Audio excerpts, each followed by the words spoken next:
അതെ, കോൺഗ്രസും അതുപോലെ തന്നെ UDF-ഉം വലിയ ആത്മവിശ്വാസത്തോടു കൂടിയായിരുന്നു ഈ വരാൻ പോകുന്ന തിരഞ്ഞെടുപ്പിനെ കണ്ടിരുന്നത്. പക്ഷേ സ്ഥാനാർത്ഥി നിർണയത്തോടുകൂടി അവർക്കൊരു കാര്യം മനസ്സിലായി, പാളയത്തിൽ തന്നെയാണുള്ളത് എന്ന്.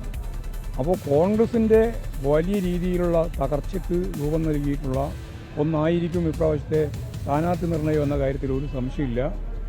ഇടതുപക്ഷ ജനാധിപത്യ മുന്നണിയുടെ 3-ാം ടേമിലേക്കുള്ള യാത്ര അതിശക്തിയായ രീതിയിൽ ജനങ്ങളാകെ ഏറ്റെടുത്തിരിക്കുന്ന ഈ പശ്ചാത്തലത്തിൽ ജനങ്ങൾക്ക് വേണ്ടിയാണ്.